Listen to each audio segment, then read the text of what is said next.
اکثر آپ نے دیکھا ہوگا کہ جو بچے ہیں نا، وہ کسی بڑے سے ملنے سے ویسے ہی گھبراتے ہیں۔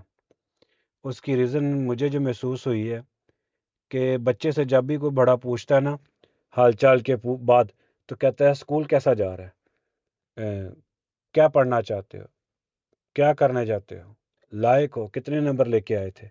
مطلب کہ اس بچے سے نا حال پوچھنے کے بعد اسکول کے بارے میں انفارمیشن لینا شروع کر دیتے ہیں۔ پھر ان کو کہیں گے اچھا تھوڑا اور بہتر کرو، یہ کر لو وہ کر لو، مشورہ دینا شروع کر دیں گے۔ ایسا نہ کیا کریں۔ میرا میں جو ہوں نا، میں بچے سے پوچھتا ہی نہیں ہوں تمہارا اسکول کیسا جاتا ہے۔ میں بچے سے اس کی گیمیں پوچھتا ہوں، کیا پسند ہے تمہیں، گیم میں کیا پسند ہے، کیا کھیلتے ہو۔ تھوڑا بچہ نا ایزی ہو جاتا ہے۔ اگر اس کے باپ نے بھی گھر میں جان کھائی ہوتی ہے، ماں نے بھی کھائی ہوتی ہے، اور رشتہ داروں نے بھی کھائی ہوتی ہے، ہر طرف اگر بچے کو ایک ہی جواب دینا پڑے گا کہ اسکول کیسا جا رہا ہے، پڑھائی کیسی جا رہی ہے، تو بچہ پھر دوستی نہیں کرتا بڑوں سے۔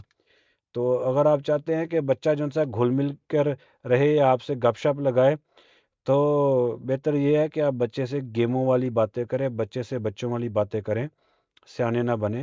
اور ماں باپ کا حق ہے کہ وہ پوچھیں اپنے بچے سے، ان کو فکر ہونی چاہیے۔